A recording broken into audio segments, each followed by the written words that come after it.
All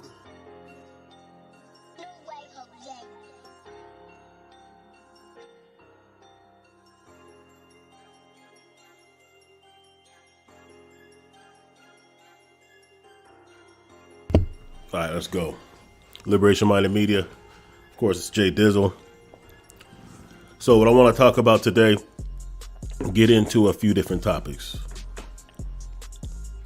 We're going to speak about the Jordan Neely, the murder of the brother in NYC, and how his death has been undermined, not just by white supremacists, but also even by Agent Coombs in different ways.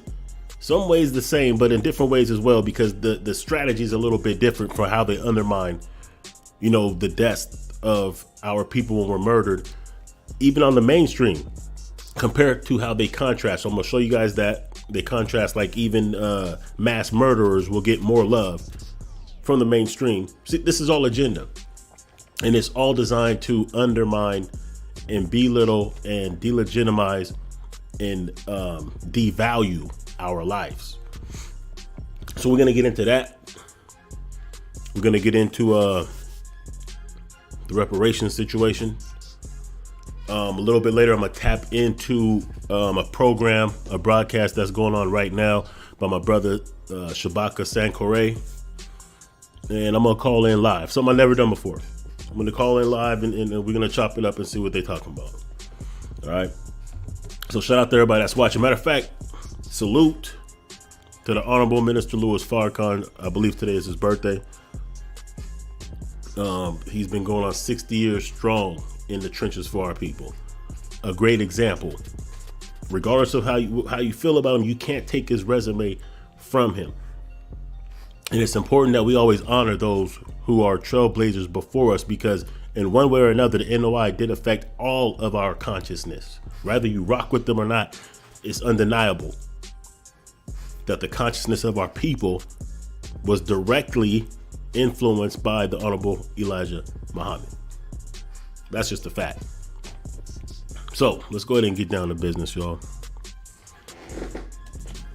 Let's get it. Let's start off like this.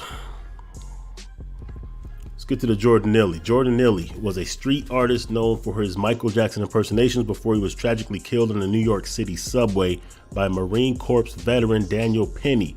And also what I want to do on this one is hopefully also highlight and show you guys like why new black media is so important, why controlling our own narrative is so important, how we've been pushing the needle. And we're going to see this even through the reparations movement. How close we are right now compared to where we've ever been in history is definitely credit is due to grassroots black media.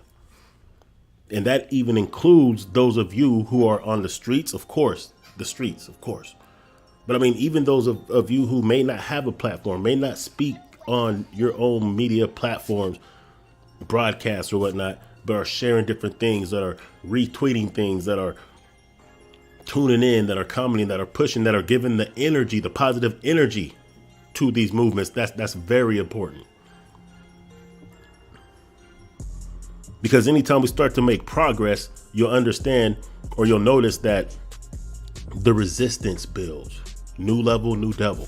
So we start making progress towards certain things, no matter what it is, social justice,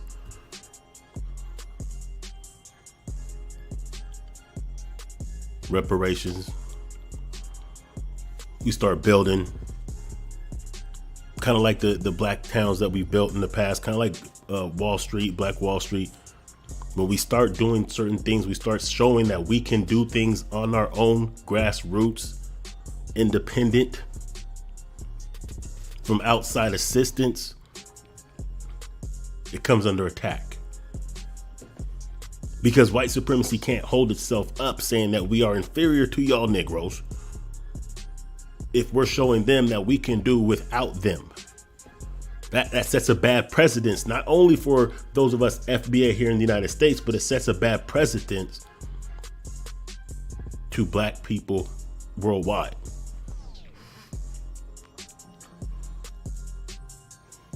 So anyway, so let's check this out. So Neely had begun shouting at passengers as that he was hungry, thirsty, and had little to live for before Penny forced him to the floor. Now, this is reported by CNN. So basically what they're saying is, like, you know, for all the cap about how dangerous this dude was like $140, $150. He was a Michael Jackson impersonator. He couldn't have been that big.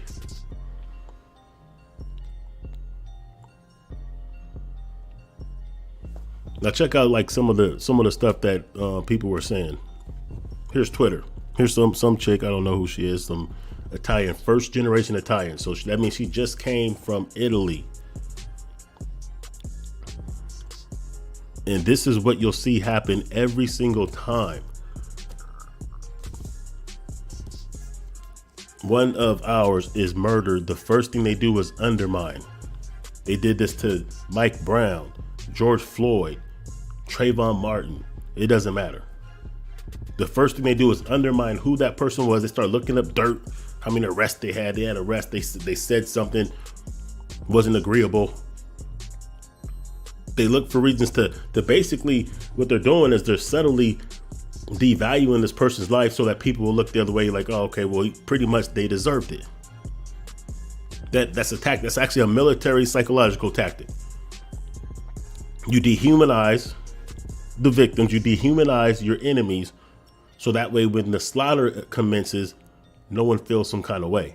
This is why they don't call enemy combatants. They don't even call them soldiers. They don't call them men. They don't call them fathers. They don't call them husbands. They call them insurgents. Back in the days, it was communists, nips, gooks, terrorists, thugs. You take the human factor away, it's easier for people to stomach genocide. So here's a tweet that she put out. It says there's over 107, and you'll notice these things, especially on Twitter. If you're on Twitter, you know it's a battlefield. And you'll notice that they have no problem with coming out, and it's not as monitored. So on some platforms, they maybe can't get away with it. Twitter is a free-for-all. So they'll really be themselves. I mean, I'll show you some other tweets in a minute, but so she says there's over 177,000 government housing apartments in 5 boroughs in NYC, and Carolyn Neely lives in one of them. The grieving aunt. Hold on, are you guys seeing this? First of all, yeah, okay. The grieving aunt of Jordan Neely collecting disability checks and food stamps for him. Now a GoFundMe to live even larger than before. Cha-ching. So they're basically saying, okay, so he was homeless or whatever. So they're saying like, okay, the family didn't care about him. Now they want the money. So we're not even talking about the fact that he was murdered. See, they're not addressing the fact that the force that was used to subdue him or to restrain him, if that was necessary, was obviously too much. Because you choke somebody out for 15 minutes, you're a Marine, you know that is death. Marines are trained to kill. So it's not an accident. It's not one of those, oh, I didn't know. But we're going to just go ahead and forego the actual murder. And we're going to highlight things that really had nothing to do with what actually happened. Thus, by default, giving the murderer a pass. Even almost making him a hero in some instances. This is how they undermine. And this is why it's important to understand, like, even our own that are enemies of us have to be called out.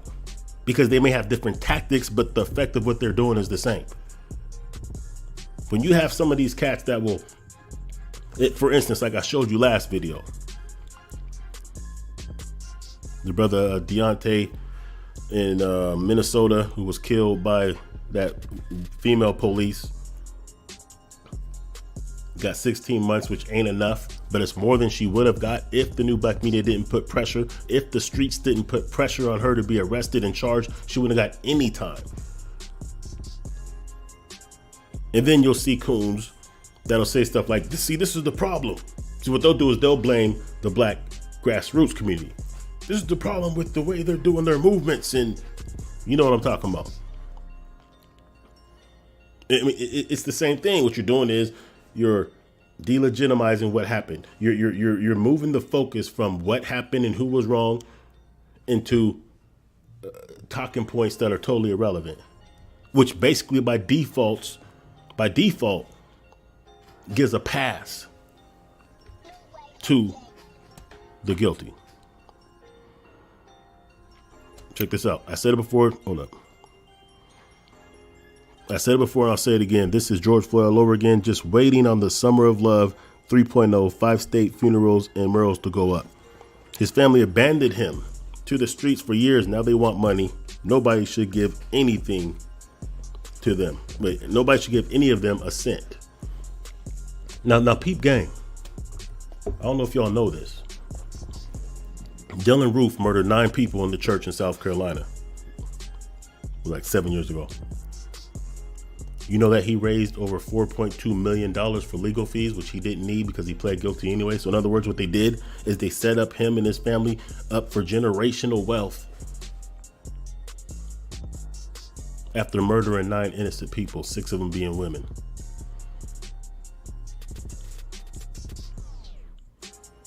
When the police officer Dan Wilson killed Mike Brown, they bought him a house. They raised so much money he was able to pay off a house and still have several $100,000.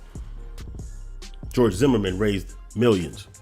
See what these murderers can raise millions, and you won't see them being undermined. But one of ours gets murdered and their life is undermined. This is why it's so much important to understand, like, even those that look like us, who are off code, either because they're just detached from how we feel on the grassroots, or because they've been sent, or just because their Willie Lynch chip has been activated to the point to where they basically will act as black white supremacists. You want your money? Mandatory drug tests. Look at that. So it doesn't matter. See, they want to set up stipulations. Now, of course, this is all capped. This ain't nothing that could really be like sanctioned into law. But if there's so many of them that feel like this, don't you think that some of the policyholders also hold these same sentiments?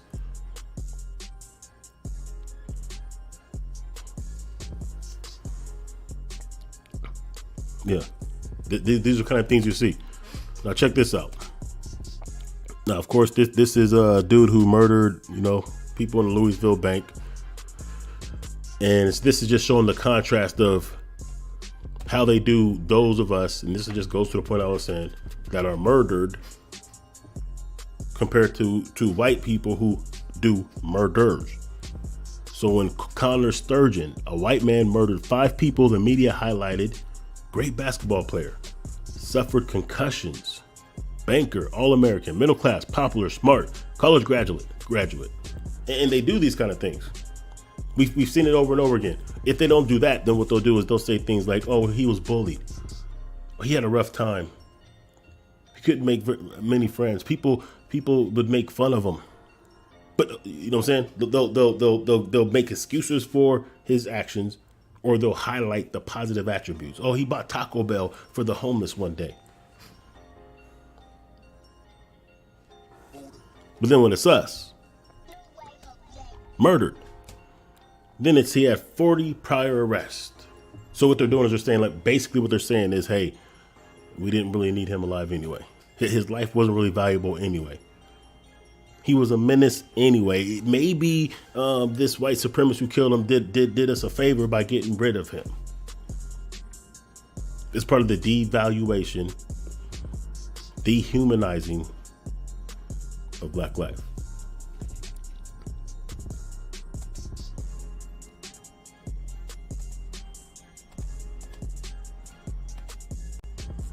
Here's a tweet right here that Tariq Nasheed put out, I think yesterday, saying how the Neely family is speaking. So let's just be clear. It don't matter what the relationship he had with his family. It don't matter if he had a troubled past and had arrest. We don't know if that's even true or not, but it doesn't even matter. What it really boils, because they would never make these type of arguments if a brother was to kill a white dude. They wouldn't say, well, the brother was a great athlete, aspiring rapper, worked 2 jobs to help his mother pay bills, was a great father. They don't do none of that. They'll demonize him and play to the victim. Now, when you go into this tweet stuff, because here's something else I want you guys to understand, because we got to keep making that contrast. Let me see how long do we have before this show. Okay, so I want to tap into Shabaka's Black Experience Enhanced real quick. But another thing I want y'all to understand is this. And here's how you know who is a threat, and how you know that the new black media and those of us who are pushing the proper narrative and getting things done on the grassroots is obviously an obstacle or an adversary to white supremacy. Because you will see trolls, white supremacist trolls, who will tap in to our programs and to our tweets and whatnot just to troll and to show their blatant racism and hatred towards us. Even on Black I Stand Radio, when I was doing shows, there would always be shows where they would call in and start spitting all kinds of racist rhetoric. They would do that often.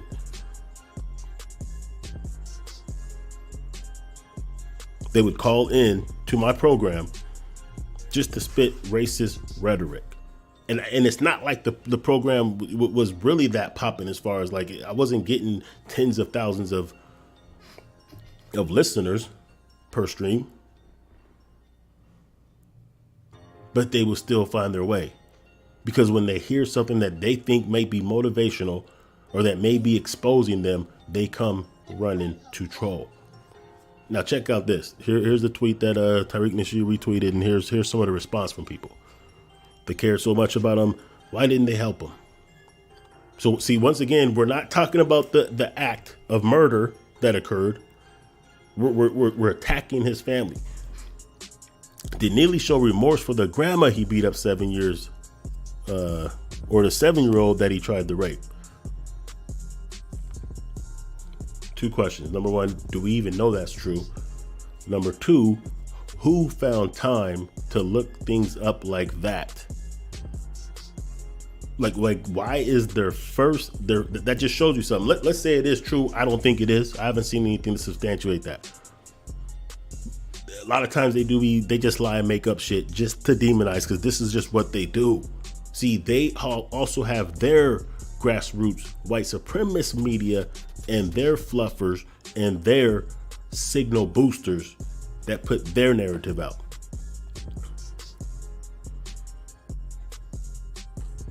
But this still implies that after he was murdered, the first thing they did is look for dirt on him.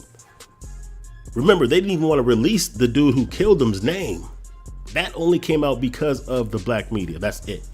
And I ain't talking about the black media like the Griot or BET. I'm talking about we're talking about Professor Black Truths, the Tariq Nasheeds, the Black Authorities, the field advisory shows. We're talking about the grassroots, from the soil.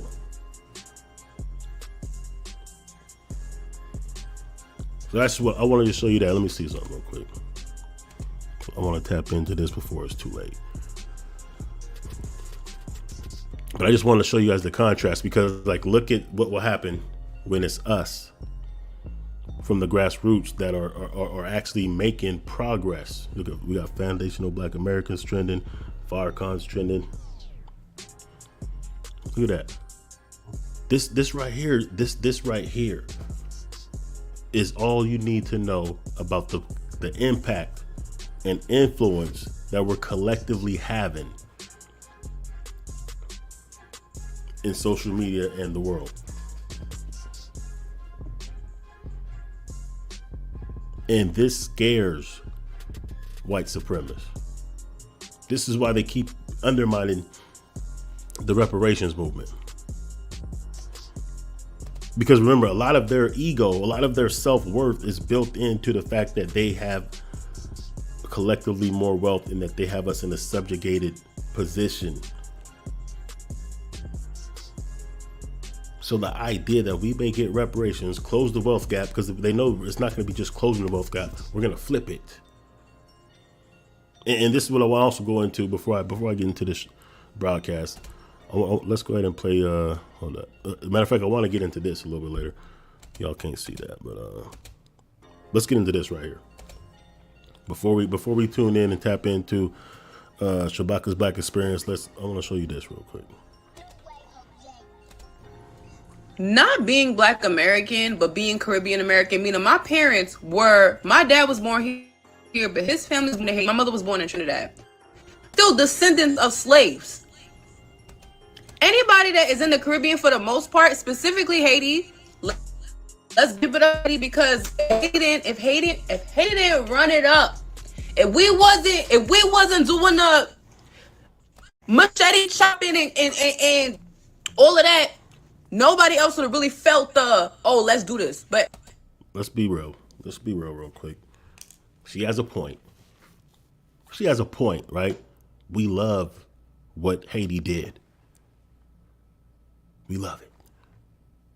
Even Nat Turner was inspired by that. That's why he did it the same. He set it off the same day. We love it. That's cool. But let's quit the bullshit real quick, yo. Let's quit acting like it's your lineage or you're in that same spirit and vein and on that same vibration, because you're not. Because if you were, you wouldn't have fled. See, Jean-Jacques Dessalines and Toussaint Louverture and Dudley Bookman and all them, they didn't flee.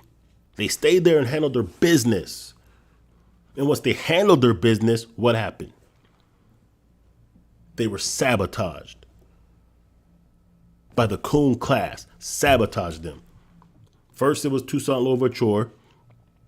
Bless him. No disrespect to him. I'm not going to even throw no kind of shade on him. But he made a mistake by thinking that he was going to be able to go and negotiate and chop it up with Napoleon after taking Haiti, which was 80% of France's wealth. That's what actually caused the Louisiana Purchase.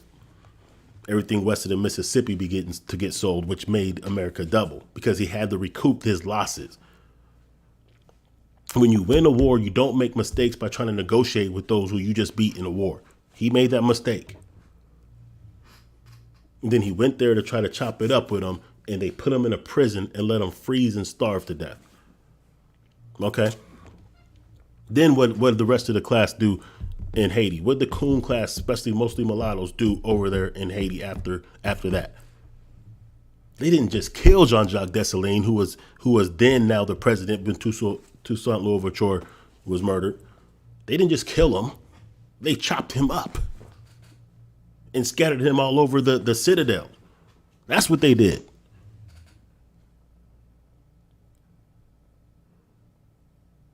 So no, y'all ain't of that same vibration. Y'all ain't on no Toussaint Louverture or no Jean-Jacques Dessalines. Y'all ain't the same. Let's just keep it a buck. There's a response to this that I put out there that people was rather liked it and retweeted it. I ain't even gonna try to find it. It don't matter. But I'll just say it right now. Here's what it is. Look, for y'all to be damn near 100% of the population in Haiti, 100% of the population in all these Caribbean countries, all these African nations, and y'all ain't got it popping. I understand the sabotage. I get it. I know what happened in Haiti after the Haitian Revolution, but it only was able to happen because of the Coon class that took over and then agreed to pay France reparations. No business doing no shit like that. I understand they did the blockades, they did the sanctions, they didn't trade with them. They wanted to make sure, but it's been 200 years. You know, Haiti should be the most wealthiest nation in the Western Hemisphere. It's like the poorest. And even the officials of Haiti ain't doing nothing about it. Not to mention those who are on the ground who ain't pushing. See, we push on our government and we're only 13%, so they say. And we still get things done. Y'all are damn near 100%. There's no way you shouldn't have elected yourselves into position, the real ones. There ain't no way you shouldn't have pushed your own officials. And it's not like it's a big country. It ain't like it's hard to get at your government officials. The island's only, the size of Florida? Smaller? But y'all didn't do that. Y'all ain't got that fight in your blood. Y'all ain't your ancestors. Let's just check out what she's saying. Slaves. Anybody that is in the Caribbean for the most part, specifically Haiti, let's give it up for Haiti, because if Haiti didn't run it up, if we wasn't doing the machete chopping and all of that, nobody else would have really felt let's do this. But that's not even really true. I'm not saying that we weren't inspired by that, because they did try to hold that information from getting to us. It got to us anyway, but we was already on that even before that. That's number one. And number two, don't say we as if you're from that same cloth, because if you were from that same cloth, your conversation would be different. You wouldn't be over here, and you wouldn't have been trying to undermine us when we were pushing for reparations. You ain't gonna tell me that you come from a bloodline and a stock of those who overcame 4 major nations, but then you're over here begging and tethering on to us and trying to undermine us, and then trying to beg to get into something into our reparations movement, when y'all should have your own against France. Y'all should be over there advocating for your government to cut ties with France and stop paying them reparations, because that's keeping y'all eating dirt pies. That's keeping y'all living in shanties while your government is giving money to France. Let's keep it a buck. Your reparations, you take that up with France. Dominicans, you take that up with Spain. Jamaica, you take that up with England. And I'm going to tell you the truth. Let's keep it a buck. Let's keep it a stack. If y'all was really on that Pan-Africanism and y'all was riding for us the way we've been trying to ride for y'all for the past 100 years, we probably wouldn't even be having this conversation about FBA and making sure that we separate the lineage like that. We had to do that because y'all proved to us and shown to us for 100 years that you don't really fuck with us. We was trying to be on some all-inclusive. You know what Pan-Africanism would really look like? We'll get into that in a minute, man. We'll get into that in a minute. Let me just go ahead and tune in. Let's go ahead and tap in and see what my brother over here is talking about, man. Can I even tap in? Is it too late? What's up? Let me see if I can tap in over here real quick. There we go. Oh,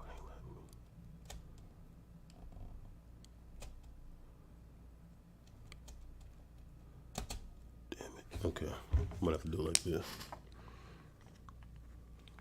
Hold up, y'all. I wanna what's up the world class? I wanna show some support real quick. If it ain't too late. This is Shabaka's Black Experience Enhanced, part of the Liberation Minded Media Network. I don't get a chance to really tune in as much as I should. Blog Talk Radio. Welcome to Blog Talk Radio. Please hold and you will be able to listen to the show. Man, all I'm saying is there's a whole lot. Just tell you things I've been wanting to respond to it and say them, but talk about it. I don't want to rehash too much old stuff. All right. Okay, shall I start singing too? You want to have a duet? Go ahead. Do you think? All right. You want to have a duet? How about you say? Let's sing. Let's be like what's his name? What's that duet back in the 70s?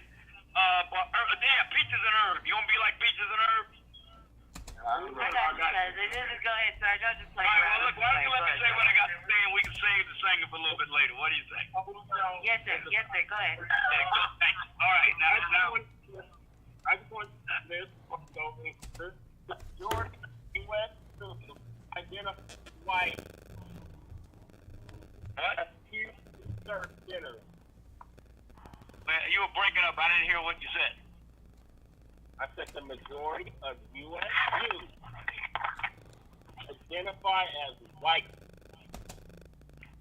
Well, I'm not responsible for what they think. I'm only responsible for what I think. And what I think is that when we talk about the United States and you try to make its founding all the way back to 1619, that's not going to hold water. Because the English were in contention with the French for possession of the North American continent, and to a lesser extent with the Spanish. The United States did not exist then. Hold on, no. That's when the first slaves came in 1619 to Jamestown, Virginia. Yeah, the United States wasn't responsible for them because it didn't exist.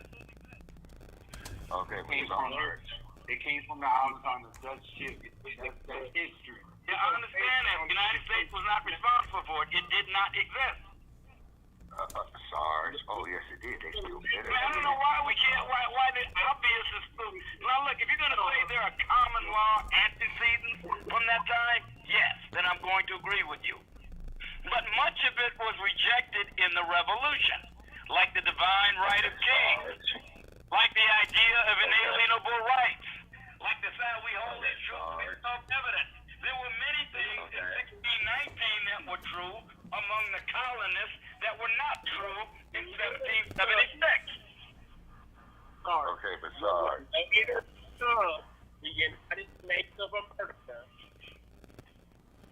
That's what we are practicing. The same language. All right, but can't we start with 1776 when it came into being? Why won't hold the responsibility? All right, let me move on. Obviously, I can't call directly, so I know the sound ain't all that good. Let me get back to what I was saying, though.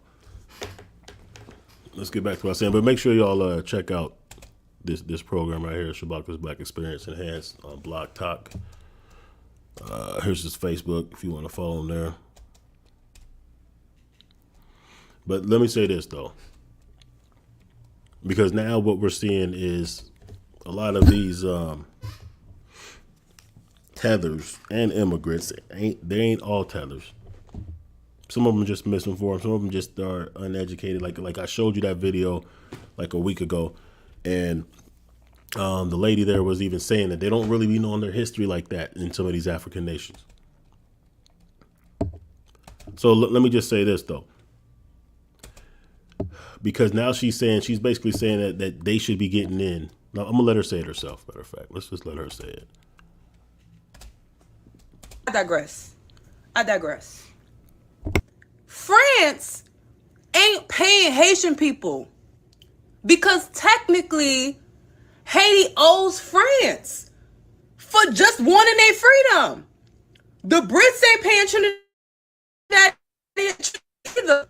So what? Caribbean American reparations. Meanwhile, so basically what she's saying, now remember, these are the same people that told us that we doing too much, we'll never get them, we need to pull ourselves up by our bootstrap, they're doing so much better than us over here.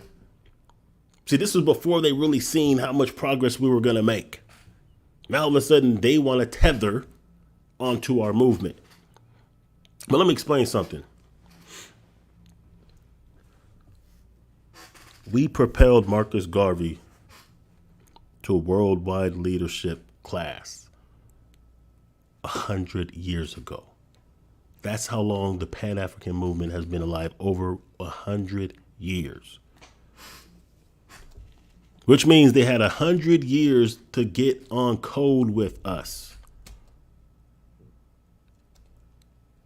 They didn't.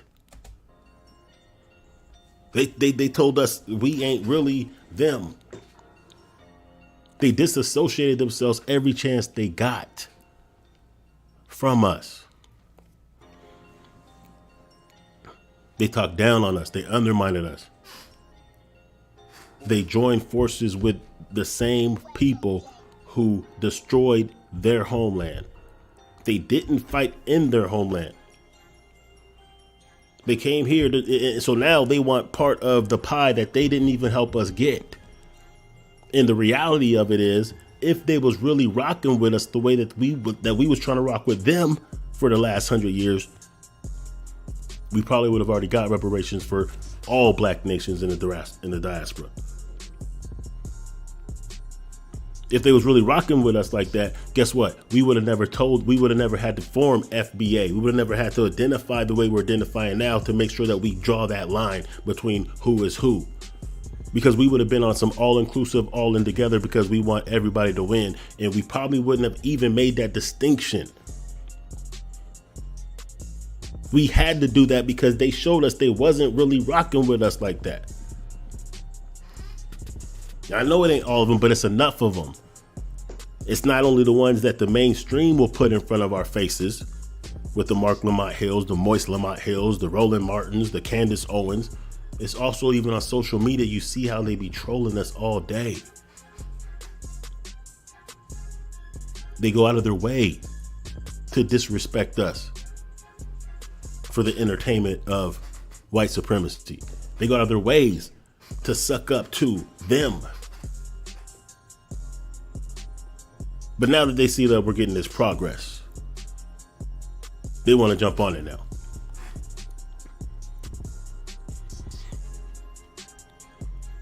And let's be honest.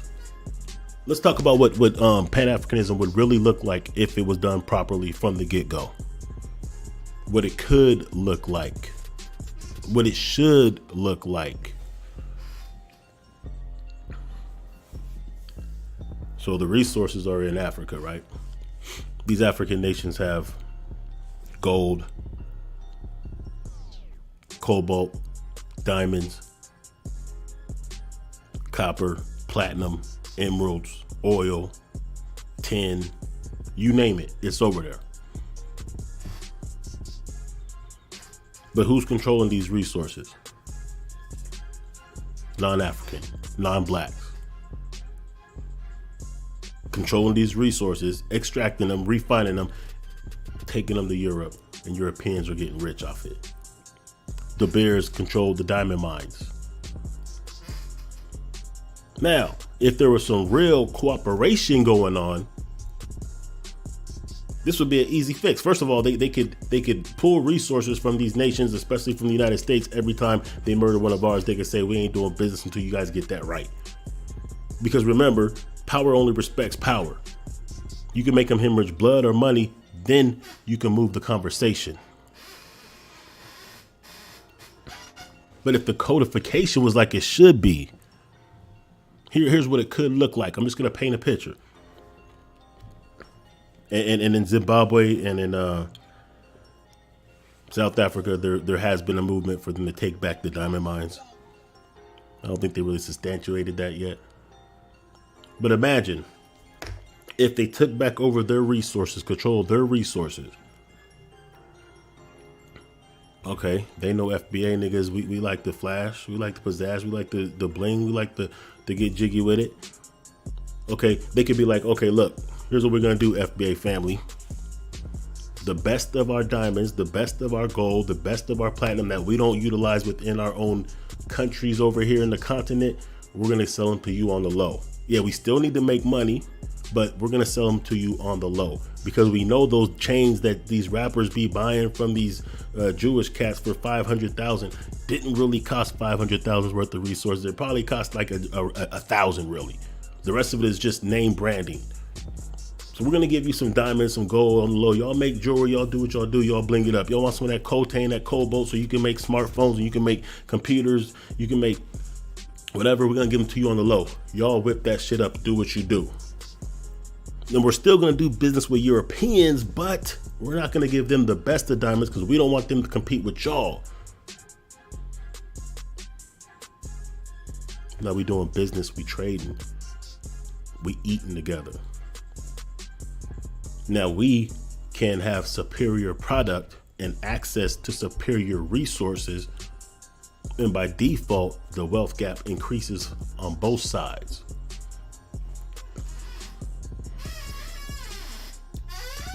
Coffee, billion dollar industry easy.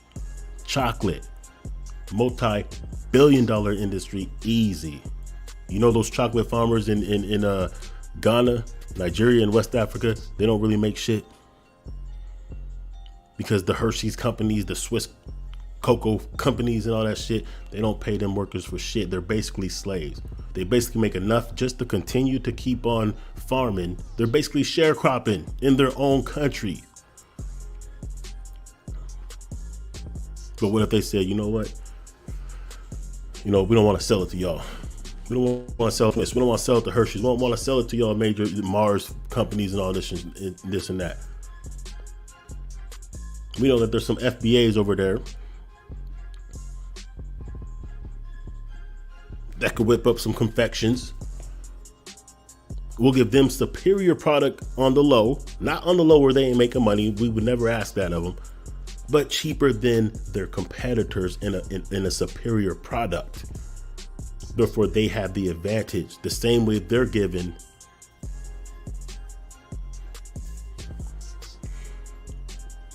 white supremacists who don't even pay them for their products the advantage. They could be giving us that advantage.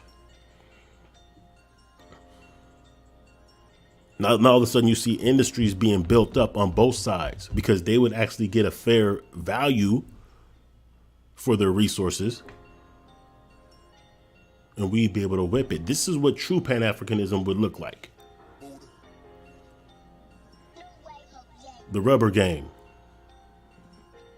I mean, it gets deep. This is just like if we were collectively working like this.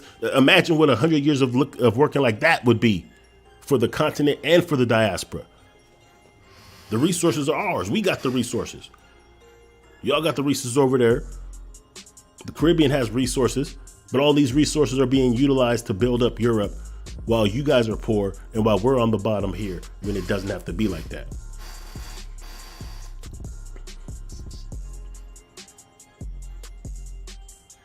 And that might sound like that'd be a crazy far-fetched thing to do, but it's not. Because if you guys applied the kind of pressure where you're at that we apply here, we're only 13% of the population according to them.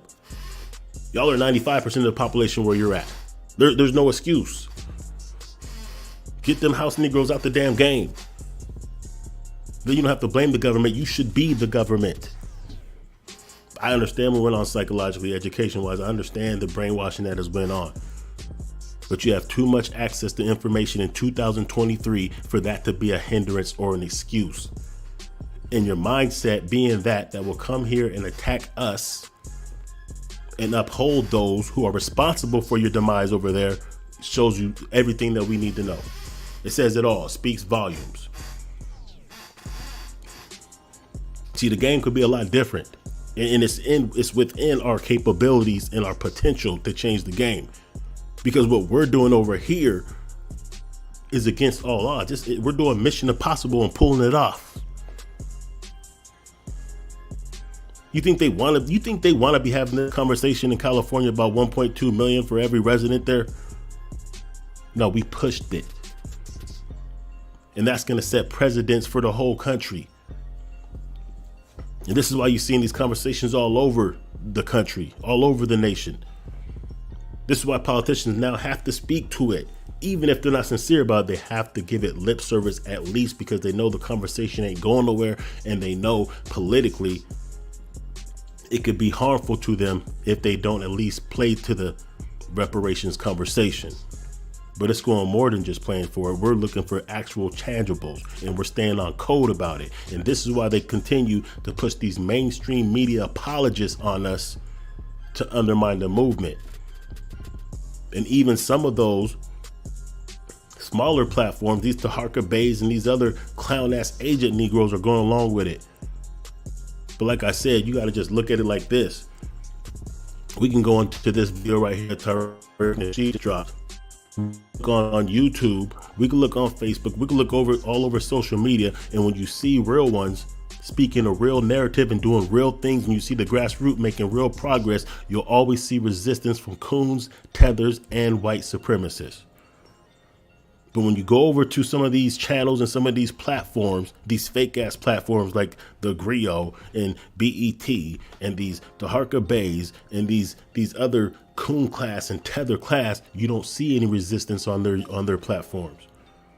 Why would there be? You don't see no resistance. You don't see any hatred. You don't see any trolling. You don't see none of that. You just think about that.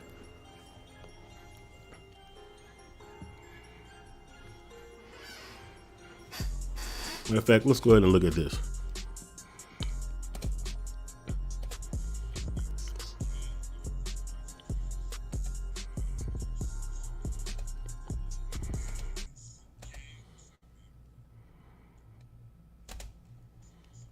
Check this out.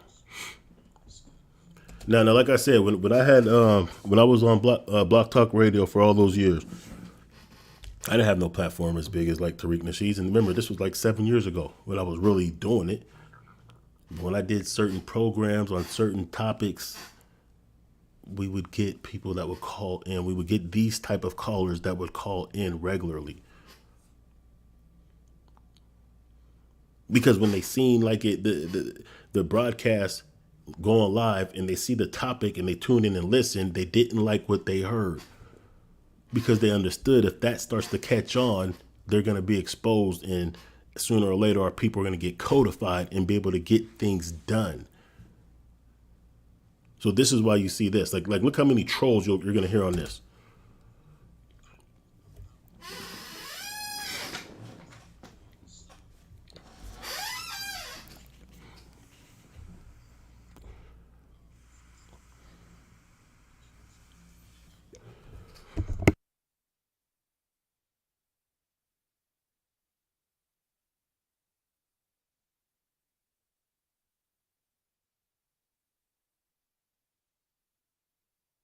I ain't gonna lie. When this was happening on my program, I didn't really know what trolling was, because sometimes they would do it like this, and a lot of times I wouldn't pay it too much attention. Yeah, I like how Tyreek goes back and forth because he shows that he's not bothered or fazed by what they're doing, and he'll clown them. I didn't always do that, only because if I had somebody I was interviewing that was serious, I didn't want to take away from the experience of the audience getting this information. But if I was just doing my own freestyle show, I might entertain them a little bit, and I did. We didn't call it trolling then. But my point is the fact that they do this and they're selective about who they do this to. They do this to those who are actually making progress or who have the capability or the potential to make progress, or those who are speaking codified language because they understand, because they do codified operations amongst themselves. This is why it's always like it's not just one broadcast that will undermine the life of those of us that's murdered. It's all of them. It's not just one broadcast that will protect the murderers or that will speak softly about those who do mass shootings and highlight, oh, they were troubled. Oh, but they did great things. He was a 4.0 student. They all do that because they're codified. And they're also codified with who they attack. Can y'all even hear that? Am I even showing this or what? Hold up. They're codified like that. That's what you have to understand. This is why I want y'all to understand that we're making progress. What we're doing is actually being a factor. If we could influence the world with our culture and music and food and how we dress and how we talk, we could influence them with anything, including the struggle. Worldwide, we've always had that capability as FBA, as Black Americans. I was having a conversation with the founder of the Seattle chapter of the Black Panther Party in the 60s. And I had a conversation with him years ago. We met up and had a coffee, was having a conversation. He was just getting back from Europe. He said he goes out there once a year, at least. He goes to Ireland, Scotland, a couple of those countries, and they have murals of our idolized leaders of that day. And they've had them there since the 60s, since the 70s, because they were inspired. Remember, like there's conflict between like Scotland and England and Ireland and England and Northern, you know what I'm saying? They have their own little conflicts that they fight, the poorer class that are fighting the wealthy class and stuff like that. And they take pages out of our book. India did the same thing. They have a Black Panther Party, or at least they did. Ghana has red, black, and green for a reason on their flag. So the influence has always been there. They see us standing up, they stand up with us. When they see us really codified standing up, the world will stand up with us. We can make that a hot topic, just like we make the rest of our culture a hot topic. So don't think these white supremacists don't see that. Don't think they don't understand that they are 1/11 of the population of the globe. So that means that if we were to get codified, they would be done. They only succeed by dividing and conquering. They only succeed when they can have us at each other's odds. And they've done such an effective job. Unfortunately, we have no choice but to have these battles and these conflicts to get these coon class and these tether class out the way because they work for them. They're basically just auxiliary forces for white supremacy at this point. But because they could blend in, we have to identify and get rid of them first, or we don't even have a chance with the bigger fight. Because they'll sabotage it before it begins, like Denmark VC. See, that revolution was stopped before it even began. Because of coon niggas that gave up the info. So we learn from that. And now we have to apply certain tactics. Like, we're still getting results done, but understand this is why the resistance comes.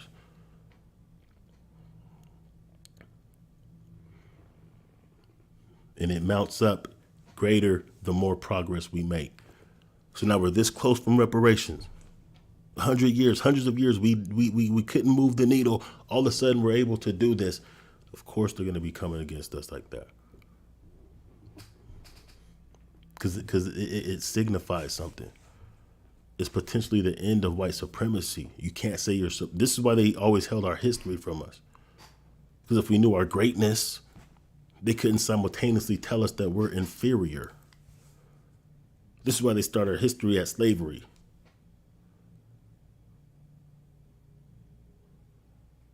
This is why we have to fight just to have our history taught in schools. This is why we have to actually control our own narrative and preserve our own history. This is the importance of the FBA museum. Not just that museum, but just the idea of us creating our own platforms to preserve and teach our history the way we want it preserved and taught. And this is why it's being attacked, not just by white supremacists, but it's also being attacked by black white supremacists. Oh, that's phenomenal, man, because I try to do some things for your community because it's all about love. And I take wet wipes and I polish meth pipes on Saturdays, just between 4 and 7, so that y'all can smoke clean. But go ahead. What's on your mind? Yeah, man. What's actually been going on my mind is... Is your boyfriend in there tickling your pussy? Tell him to stop. Yeah, he is. Okay, tell him to stop so you can talk. But go ahead. Yeah, can you stop? But yeah, I was gonna ask about what's your opinion on Jordan Neely?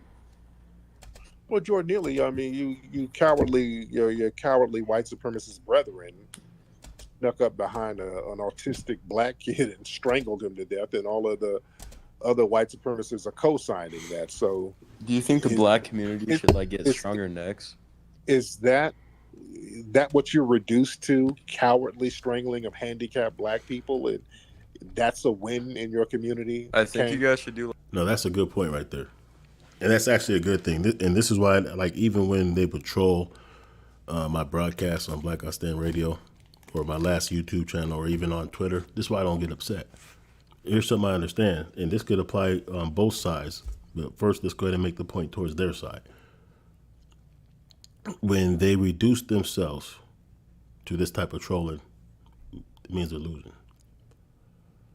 When they reduce themselves to, you black niggers, you swinging from tree, monkey, water. When they do all that, then you know that you're speaking to someone who has no control, no power.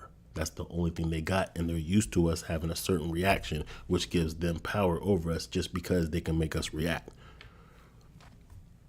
And I say that because if you look at it,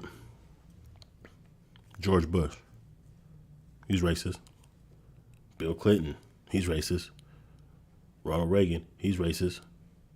Joe Biden, he's racist. A lot of these media and a lot of these large corporate CEOs and owners are racist, but you don't hear them use the N-word. Because they have the type of power to actually do things that could actually damage us without using that type of rhetoric. So they don't have to resort to that. They could just make policies.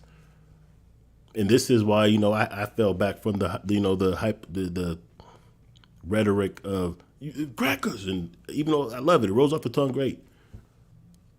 I love hearing it. You white double cracker. It's a beautiful to the ears, but it doesn't really move the needle.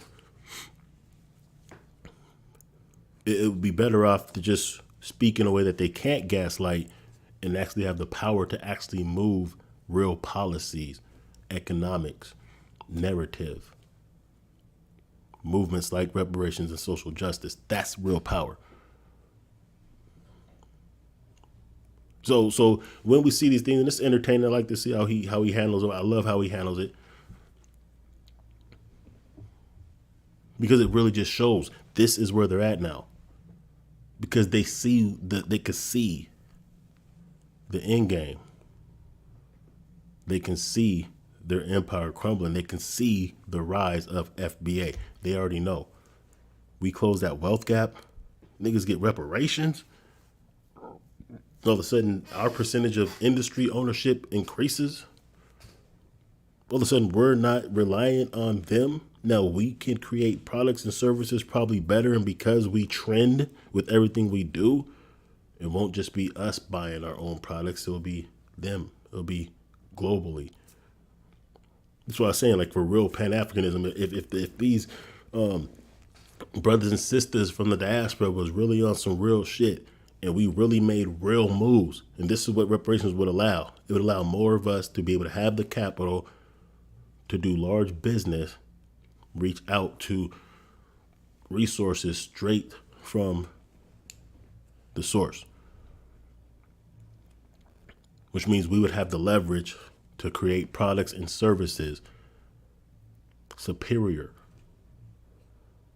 Now we can hit up the manufacturers personally or create our own manufacturing plants or whatnot, refineries, and you know what I'm saying?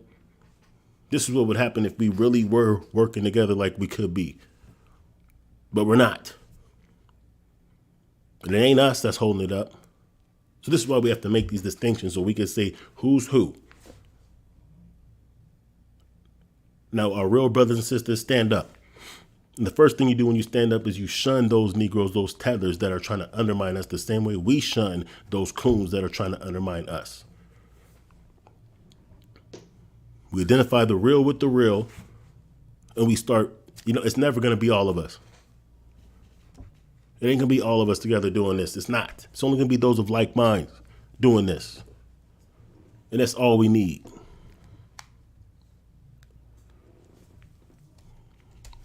Like Mike Tyson. But no, Kang. Is that, let's be real, Kang, is that a win? Is that what you guys are supposed to be, the mighty Greek Aryan warriors and sneaking up behind homeless? I'm just going to show a couple more examples before we get up out of here. It's unfortunate. I think I waited too long before I could do a direct call into this program, Shabaka's Black Experience. I think I have to do it like within the first hour or something like that. So that's unfortunate, but like I said, y'all, tune into that. Check that out. Well, let's get back to this real quick. And our necks are as strong as your underarm muscle. Oh, Now, and I believe that this ain't really an Indian dude. It's probably some white dude. It's probably his homie. Then later on, there's going to be a brother that's acting like he's white. He got sold to a black guy. I thought of you. This guy right here. Oh, wow. That's so nice of you. That's so nice of you. But my point is this. And when I was at Walgreens, I saw some premises. Buddy, what's happening with you? Nothing. You're my favorite black guy ever. You're just so funny. And and you're one of my favorite white guys. Whenever I need discounts on mayonnaise or sauerkraut, I can go to you and your mom for coupons because you always have the best deals. Well, I just saw. Anyway, I don't want to use too much of that. My only point on even showing this video, which is funny, because like I said, I like the way he handles it, because he doesn't let him get under his skin. He trolls him back. But the fact that you will have so many of these cats that will call to troll in, like I said, I've experienced myself. You look at some of the comments at some of these other platforms that are speaking truth to power. You go on TikTok, you see this all over the place. But where you don't see it is in these ineffective coon-ass stations and platforms. You won't see Tarka Bay with comments or trolls coming in to undermine what he's doing, because what he's doing is actually assisting white supremacy. Because he even said himself, that's not even the problem. So you don't see it from certain platforms. Even no matter how big they get, they don't get resistance. In fact, they get assistance. It's just like playing a video game. You ever, if you're a dude, you play video games. I know sisters even be playing video games these days. You're playing these first person shooters. You're playing these games, these strategy games. Even if you get lost, you know how you always know if you're going the right way? Because there'll be resistance. So the fact that we have these platforms now that are pushing on a grassroots level, things that are actually getting done, like I said, reparations, getting closer than ever. We're able to move the needle on social justice to start getting police now charged and even convicted. Never before. This progress that we're making comes with more resistance. It's to throw us off or discourage us. But we will not lose. Let me end it with it's Farrakhan's birthday, right? Let's end it like this real quick.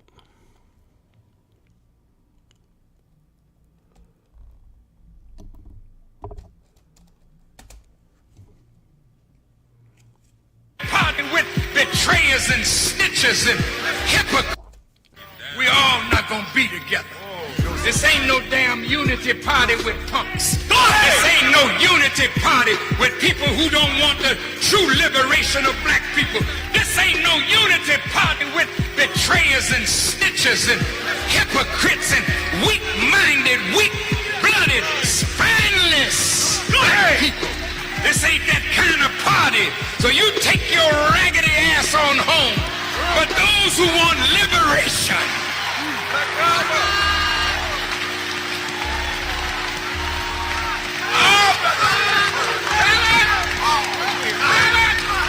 those who want to see black people really free at last.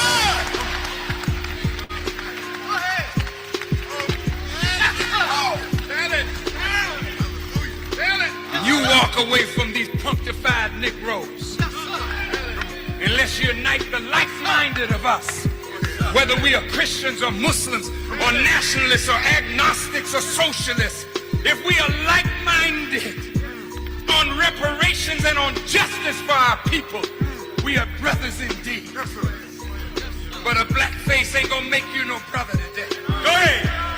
We tired of these black-faced, white-hearted, go ahead, say that, masquerading as though you love your people.